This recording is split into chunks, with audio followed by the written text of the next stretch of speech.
Many wine consumers are very familiar with the large houses in Champagne, but there are some really incredible grower producers as well as cooperatives throughout the Champagne region. Today on the podcast show, I had the great opportunity to sit down with the Director of Communications from Champagne Palmer, and Francois and I talk about the history of Champagne Palmer, the incredible wines that they're making there, and why it's so unique to be able to try a champagne from a cooperative when you are visiting the Champagne region as well as a consumer at home. The one thing that I love so much about the Champagne Palmer story is that they were not just a group of cooperatives that came together because of a lack of equipment or maybe needing a surplus of grapes. They were looking for diversity in their portfolio. They were looking for depth in flavor and style. So these 7 producers came together in order to create one label, Champagne Palmer, that would have a really excellent, high quality brand recognition for outstanding champagne. And Champagne Palmer participates in their history today by still having family members from each of the original 7 founders as part of the board or winery working at Champagne Palmer. Another thing I love about Champagne Palmer is that 50% of their grapes are coming from Premier Cru and Grand Cru vineyards in Montagne de Reims. This is a really exciting fact because you know that they're making really incredible wines with these high quality grapes, and they have some of the best fruit from the region. So it's a phenomenal winery and one that I can't wait for you to learn more about. So let's dive into my conversation with Francois from Champagne Palmer and learn a little bit more about this amazing cooperative in the Wine CEO podcast.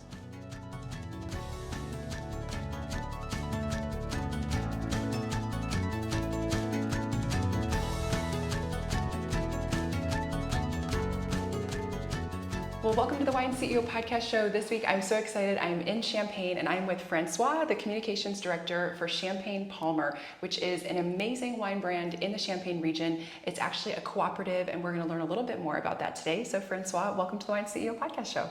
Hello. Thanks for joining us. So would you mind telling the listeners just quickly how you got into wine and then what brought you to Champagne Palmer? Absolutely. I was born in Reims, actually, in the Champagne region. So the Champagne is in my vein, and I'm from the original appellation. And I started with my family because in Champagne, you know, Champagne is a wine. It's very important because it was always on the table during family dinners, during gatherings, and not only for Christmas, but also for day to day, I would say. So it's our table wine, and so it's a love story. I started to learn with my father at 8 years old. I think my first sip of champagne, and started to understand the difference of different region, different style of champagnes. And I did a trade school, and I always loved this product because it's not only a wine. It's something else. It's the history of the region, but also we are very proud of this product in France. Of course, it's also it's a beautiful product which sparkles everywhere in the world. So that's the wine of celebration. It's always we always say that it's the king of wines, and then we are here in the very important city in the Champagne history because almost all the kings were crowned in Reims. So the link, I'm very, very happy and proud of this product, and especially Palmer, because Palmer is, as you said, a cooperative, very, very quality-oriented, focused with a beautiful and prestigious terroir on the Montagne de Reims area, which is very interesting. If you like wine with depth, with body, also with very lot of elegance and minerality, so the house treasures, and I joined Palmer 7 years ago. Amazing. So while you're pouring the first wine, I'll remind the listeners about what a cooperative is. So basically, if you are a vine grower and you have a large plot of land, but you don't have the facility to produce the wine, so maybe you don't own a press, you can't buy the expensive material to be able to make wine, you might get together with other vine growers and share a production facility. So that's what a cooperative basically, and in different cooperatives it can operate in a different way where maybe you are part of the winemaking process and sometimes you're not.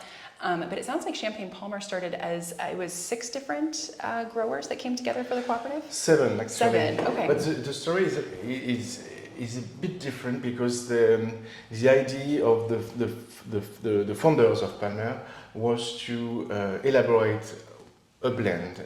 and they were all very established growers with their own press center, with Premier and Grand Cru vineyards, and they were already selling their wines abroad. So the idea of the cooperative here is not to mutualize the tools of production, of the facilities.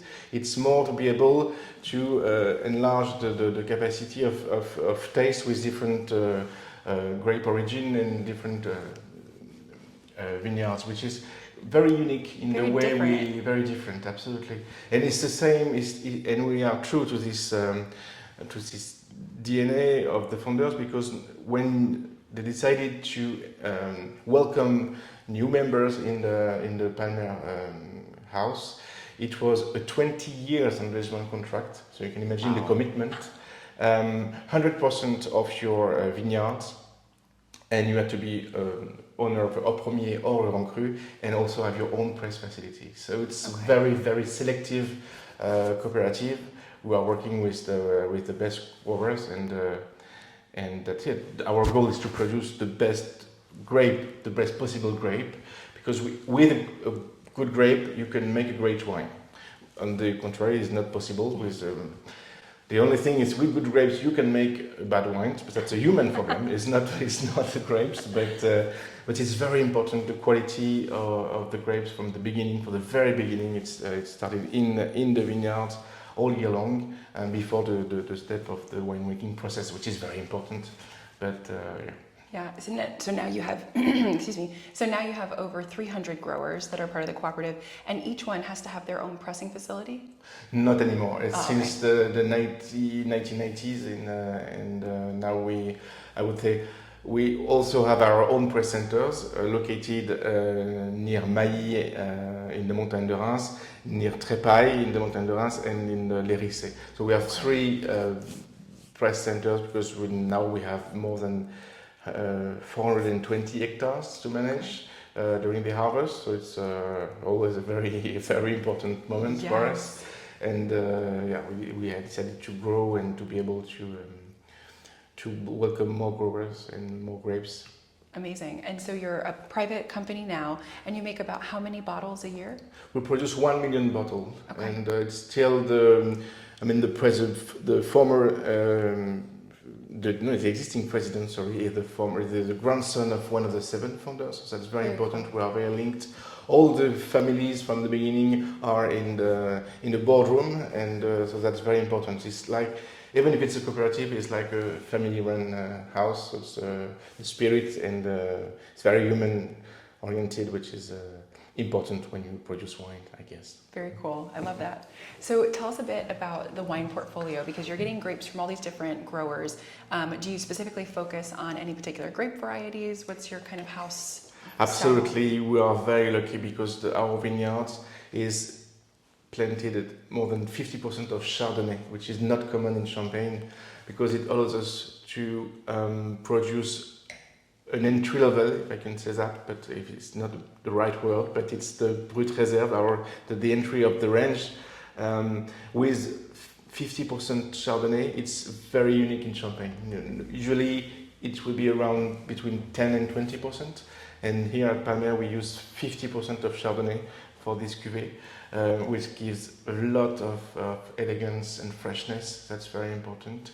We blend it with 30% of Pinot Noir, mainly from the Montagnes de Reims area, the Grand Cru of Mailly and Verzenay, and 15% of Meunier, coming from the Montagnes de Reims as well, and a bit of Vallée de la Marne, the Marne Valley. So it's the goal is to reach the harmony between the Chardonnay and the Pinot Noir. The Chardonnay will bring the elegance, the freshness, the minerality, because we are speaking about Chardonnay from the Montagnes de Reims.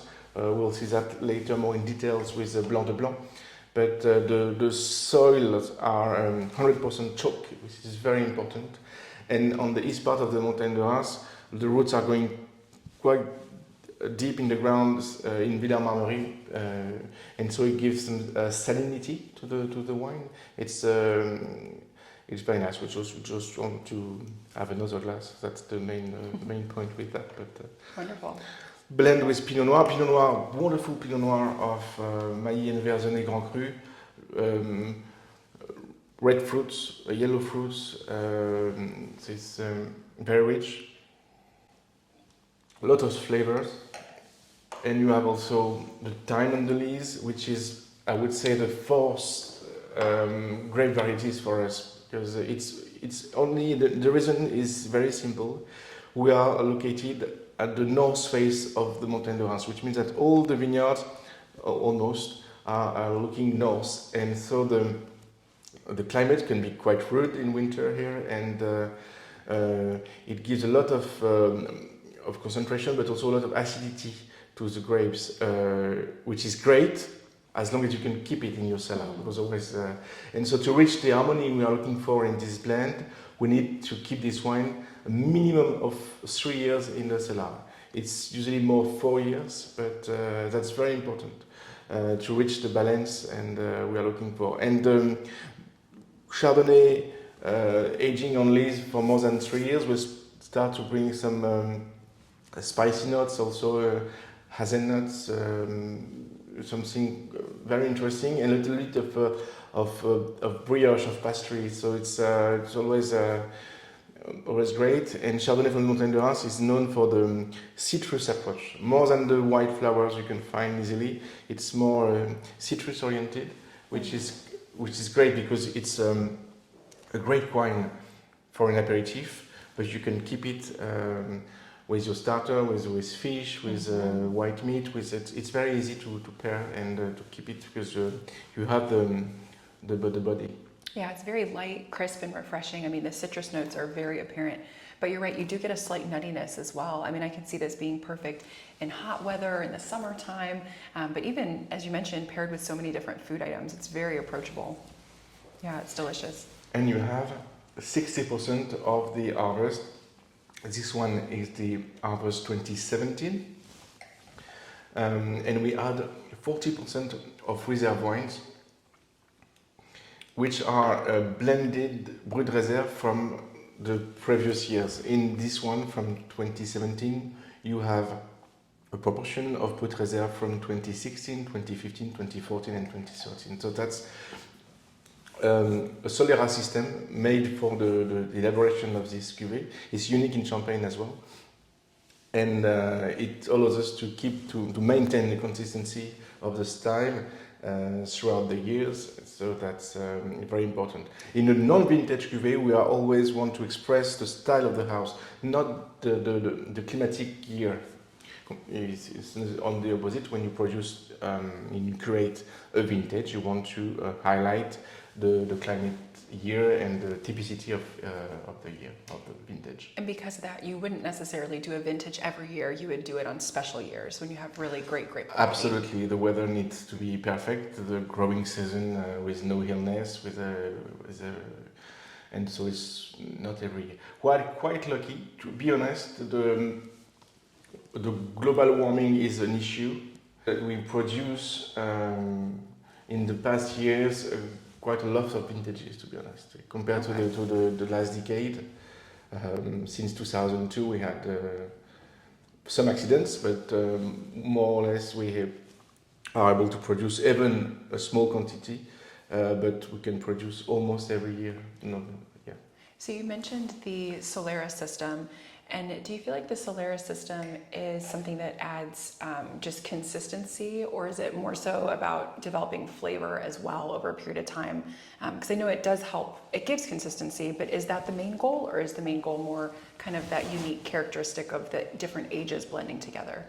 Yeah, that's the second one. It brings something else to the wine, and the principle is quite easy. We started the first Solera 45 years ago now, so it's quite an old one. Then we started with a red wine actually, because we were looking for the perfect red wine to blend for the Rosé Solera. So and we need a red wine with body, but with no tannin. That's very important. We don't want that in the wine. We want something very fresh, very easy, very fruity.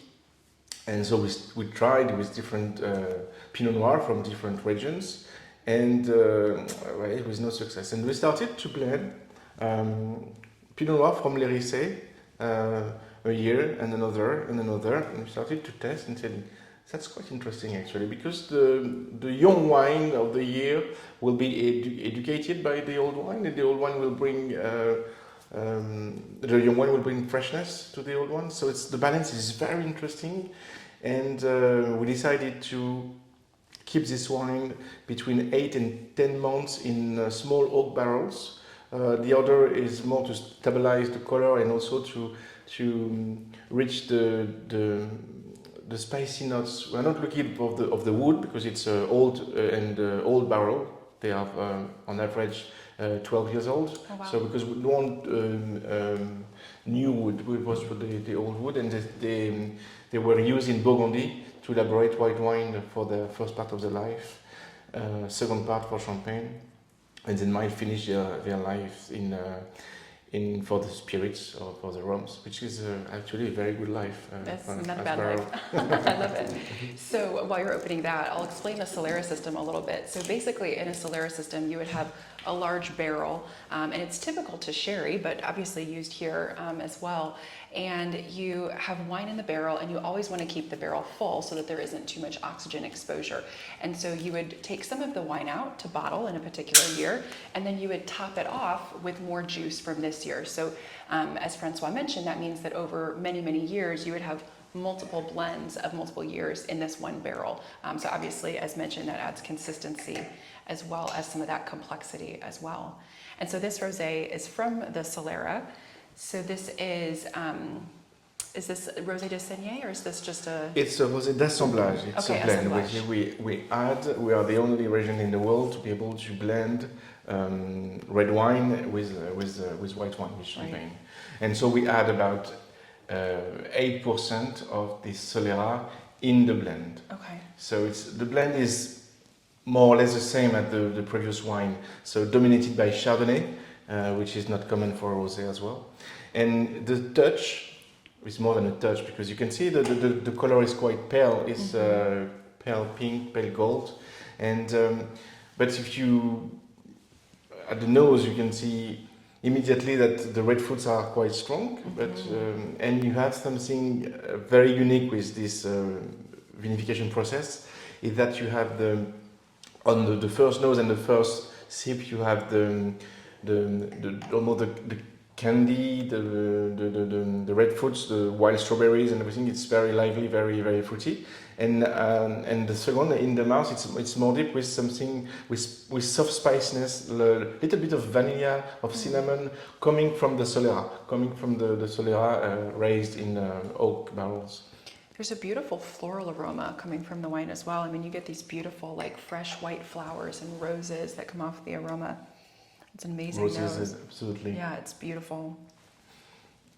So this is perfect as an aperitif as well, but you can play with spicy food, you can play with grilled fish, with cheeses. It's amazing, rosé champagne and cheeses. You're right, the red fruit and the berries are really pronounced too. I mean, it's so different from the first that was more like citrus and brioche. I mean, this is delicious. Now, after you disgorge this wine, so you take the wine from the Solera, you bottle it, age it, and then disgorge it. How long is it going to sit before release at that point? We always keep the wine six more months in the cellar. It's between 6 months and 1 year.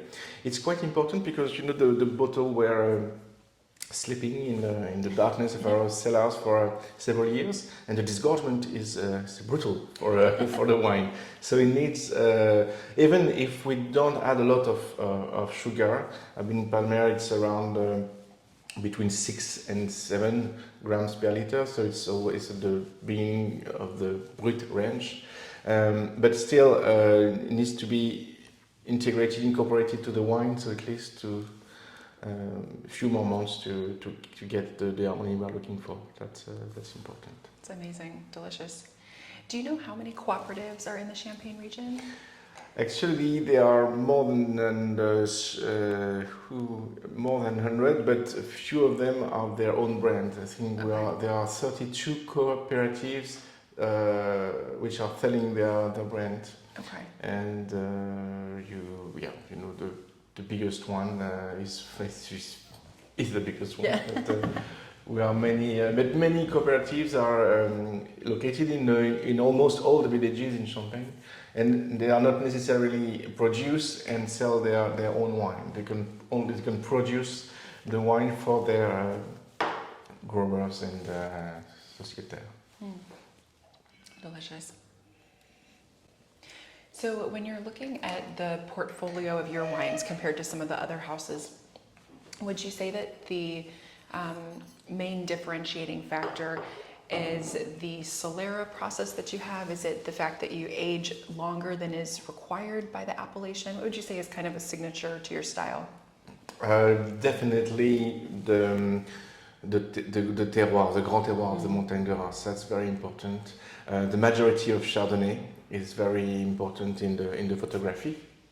And as you said, yeah, the time management is very important. Time is key because of the exposure. Again, it's not because we want to, because it actually costs a lot of money to keep the wine more than 3 years on the lees. But we have actually 4 million bottles under our feet now, just waiting for them to be revealed. So it's a long process, but time is very important, and also I would say our wines are great for wine connoisseurs, but not only. They can be also enjoyed by neophyte, I would say. For me, it's a definition of a good wine. You don't have to think, just enjoy it. And you can go deeper. You can keep it to pair with a meal, for example. So it shows that it's not only a good champagne. It's more. It's a wine. It's a wine from Champagne. So that's very important. And we have a guest house at Palmer with a table d'hôte, and our chef is creating the meal to pair with each champagne of the range. I love that.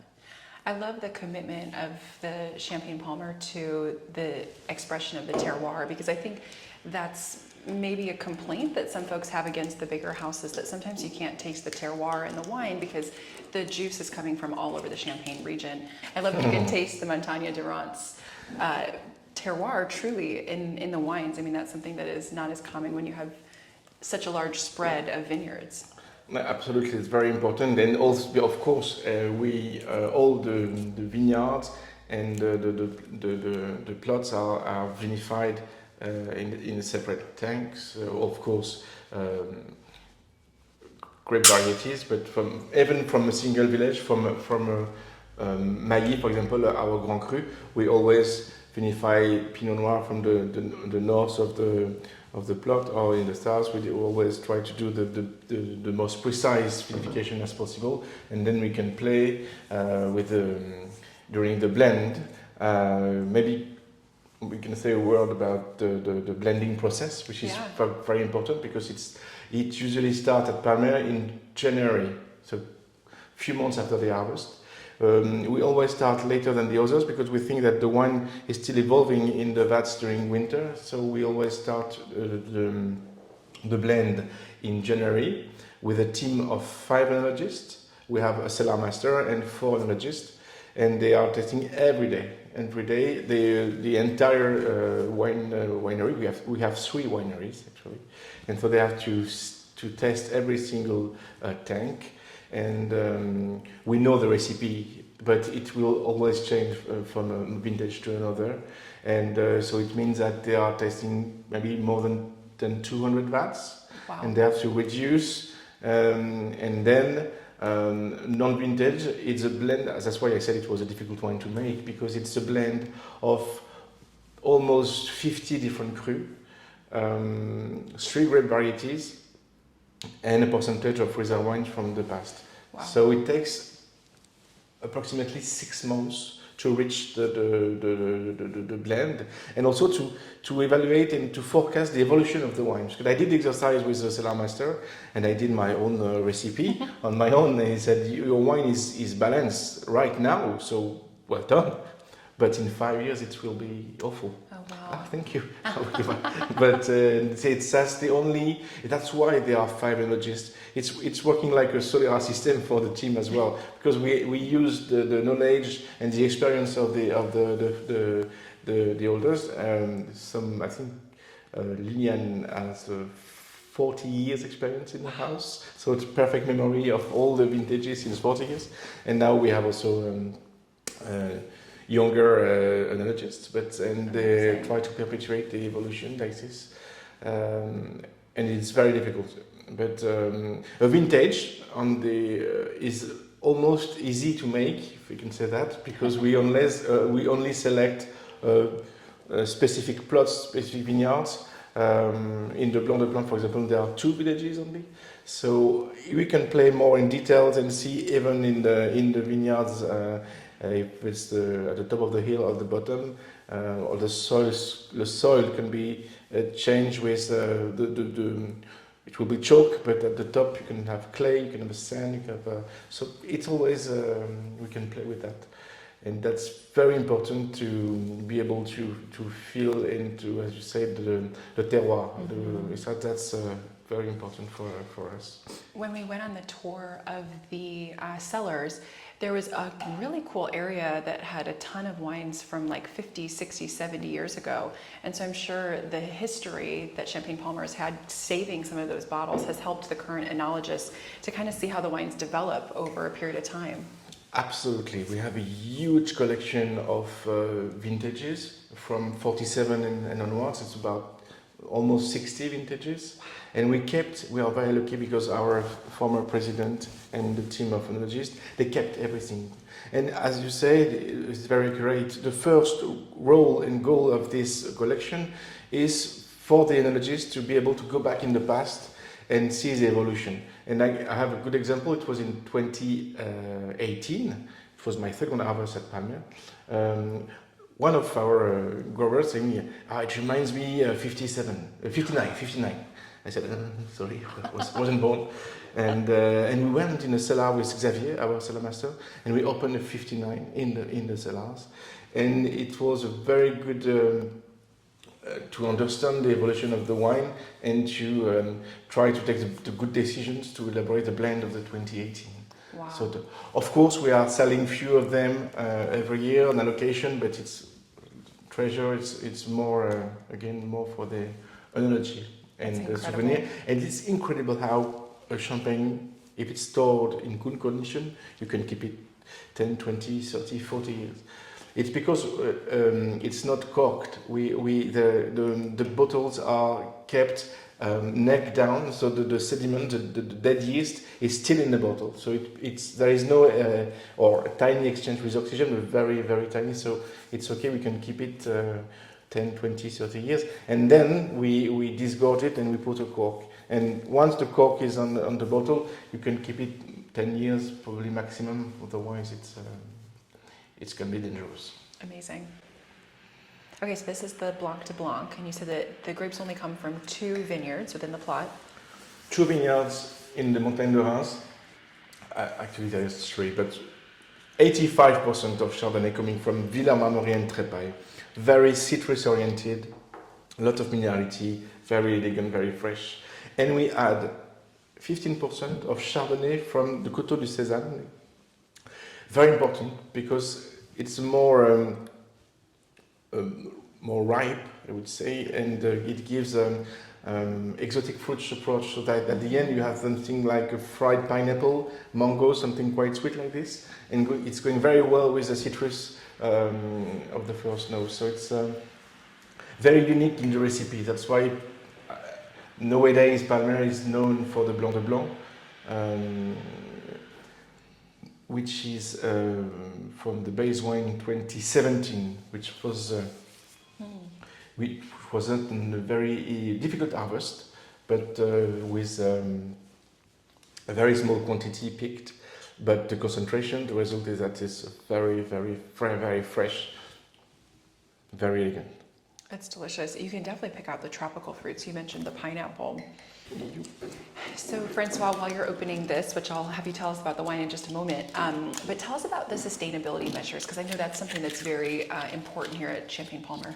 It's absolutely very important, and we started in 2014 in the vineyards. We started in the vineyards to improve our practices in the vineyards, to reduce almost everything, to be honest, but maybe to listen more the soil, the ecosystem, the nature, everything, and try to I would say teach is not the right name, but sorry for that, but how to bring our philosophy to our growers. Some of them are far in advance, and some others were maybe in the questioning part. So we try to work with them and to see how we can improve. And now after 10 years, we can say that we did a massive improvement, and more than 85% of the vineyards has been certified. It has HV3, which is the biggest for sustainability, plus VDC, called Viticulture Durable en Champagne, which is something managed by the Champagne Committee. So it's very important. It's not a victory. It's an ongoing process. We will still have to improve. Now it's not only in the vineyards, but it's also during the vinification process. The way we use the water because to produce a bottle of wine you need a lot of water. That's unfortunately. So we try to improve this part as well, and also the mission of our company as well. So we are now part since June this year. We are a mission-driven company. So the sustainability is one of the goals in our status. That's very important. So we are producing and selling wines, obviously, but our goal is to protect the environment, and that's key in every single stage. Not only in the vinification process, but also in the offices. May we think about how we travel to sell the wine, and a lot of questions like that. It's very important, and the only thing we do that is because we want to be able, and all our children be able to still produce wine in Champagne in 10, 20 years. That's all an issue today. So very cool. I love the commitment. You mentioned a moment ago the percentage of growers that are sustainable, and it reminded me that with so many growers, obviously everyone is kind of doing a little bit of their own thing. So how do you ensure consistency as a brand to make sure that you're getting the same quality juice from all the growers that are part of the cooperative? The first thing is how we recruit them, but it's a word of mouth. In Champagne, everyone knows everyone, and we are working with growers very quality focused, and they know that, and they are proud of the wine of Palmer. So they just want to give us the best possible grapes, and our goal is to produce the best possible wines. But there is a contract with that, and we know that, and we can see it easily when the year is difficult. This year, for example, we have to sort the grapes in the vineyards, and if your members are committed, there will be no issue, and we will receive beautiful grapes in the press centers. So that's very important, and we don't want to grow too much. I mean, we often say no to new members because we want to choose and want to stay true to the I would say the balance between the Grand Terroir of the Montagne de Reims and the other region. It's very important to be able to stay focused on 3 regions we know very well, rather than playing with different other regions. What we have very important, our plan is to be able to produce more bottles in the coming years, but we don't want to put the blend at risk. We want to stay true to this because it was the vision of the 7 founders 75 years ago, and even if the wine is we reduced the dosage, we changed the recipe. We used more reserve wines, but the philosophy and the recipe is almost the same since 75 years. Amazing. And our role, I said, I'm not making the wine, but when I discussed with the cellar master and the team, they said and they will make wine for the future. It's sometimes when you see Xavier, our cellar master, joined Palmer in 2003, from 21 years ago, and the wine is working now from the future vintages. He probably won't see them, so that's it's something you do for the next generation. So that's amazing. That's very that cool. The time in Champagne is just it's very important. It's also sometimes when you work in communication and marketing like me, everything is very quick, has to be very fast. And sometimes when I discuss with journalists, I'll say, do you have some new products? I'm saying, no, I'm not selling new products every year. It takes at least 4 years to make wine, so please be patient. And the most important thing is to stay true and consistent. That's very important. I think that's really good to hear for consumers as well, because sometimes you go to a shop in the US and you may compare a bottle of champagne with, say, a bottle of Prosecco or another sparkling wine, and you're like, wow, champagne is so expensive.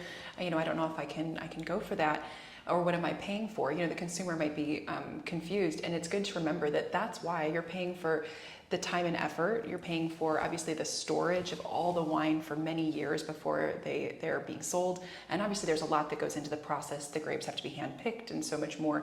But it's that extra time and effort and care that really you're paying for with a bottle of champagne that you may not get when it comes to a lot of other sparkling wines.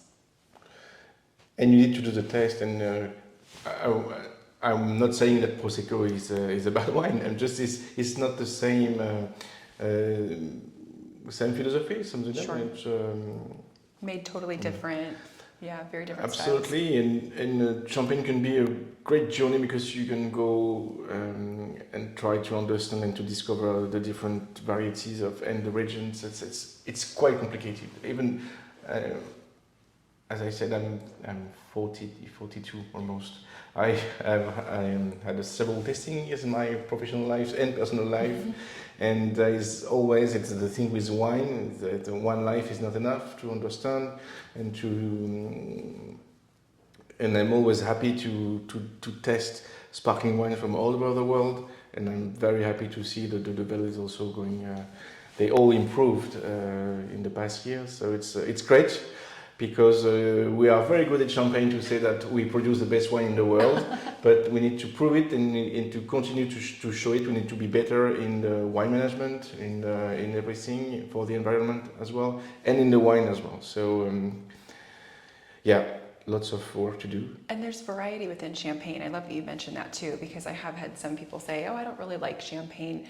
But you can't say that, because there's so many different styles of champagne. Absolutely. There's so many different flavors, and because of the terroir, you can have one champagne from one region and it will taste nothing at all like a champagne from a different region here. So it is good to explore and try different ones. And the region has also worked a lot of the capacity of welcoming visitors from all over the world. Now there is a direct train, a fast train from the airport in Paris, so you can reach Champagne region in 45 minutes, which is great. And many houses opened their door to bespoke tasting or private tasting, which is very important, and also guest houses, possible to enjoy lunch and dinners with private chefs. So it's quite new in Champagne, I would say. Within the last 5 years, we improved a lot.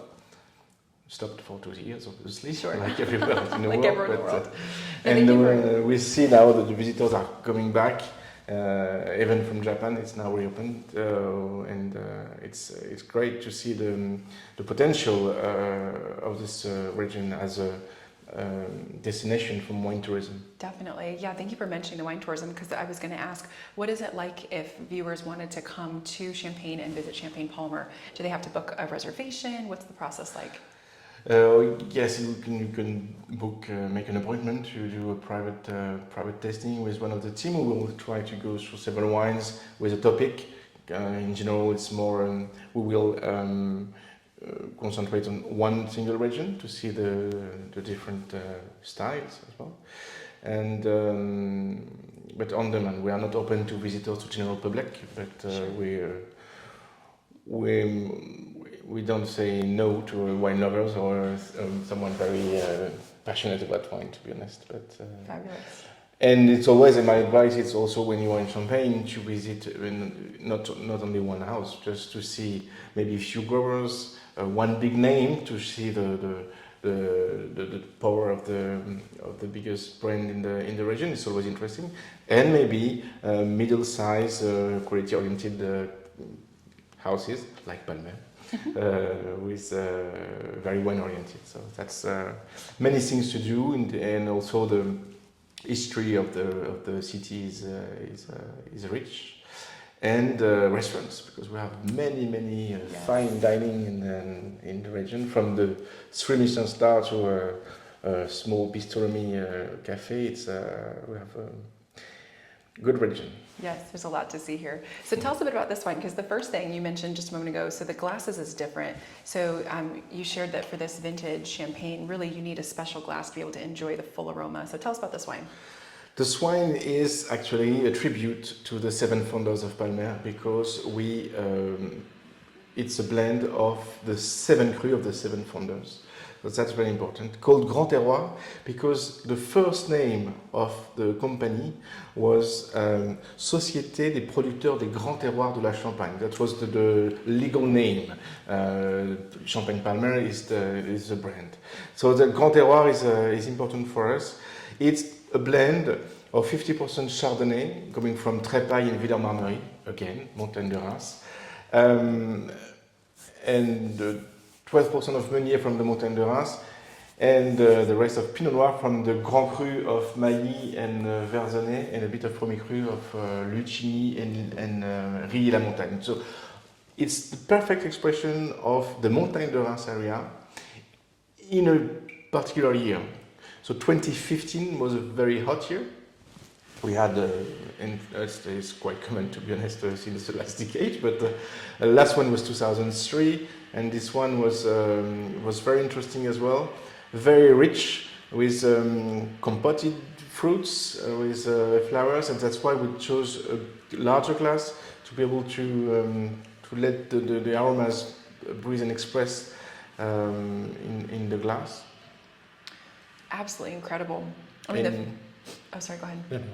The first thing I sensed was actually the chalk. I mean, you really get such an incredible flavor of vibrancy. You can taste the terroir, but there's this beautiful kind of lemon zest and brioche note that follows.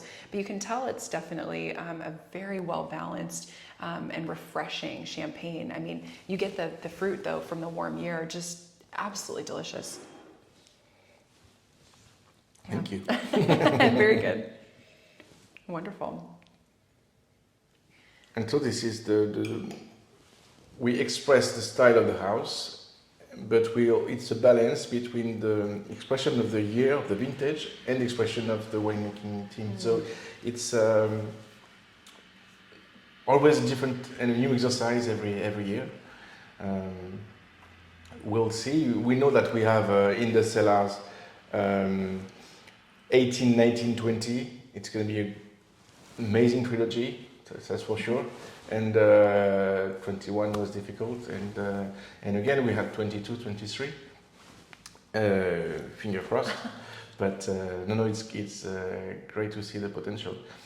And sometimes you have to sacrifice your vintage if the quantity of grape is not enough to produce the range. You need to sacrifice the vintage to be able to produce your non-vintage range, and especially for us when the Chardonnay. We use a lot of Chardonnay, so sometimes we had to reduce the production of Blanc de Blanc to be able to serve the rest of the range. That's not easy decisions, but Yeah. that's important. So careful balance, and it sounds like a lot of work the winemaking team does to ensure incredible quality when possible to do a vintage, but otherwise making sure the non-vintage, the house champagne, is really keeping the incredible quality and consistency that it's known for. And they have to be 100% agree to move forward to take a decision in winemaking. So that's why when they are testing every day, if one of them is not agree with the decision, they will start again to test the wine the day after.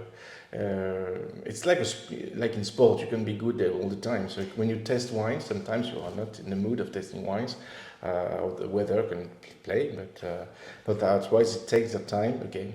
But to be able to take the right decision, so that's important. Amazing.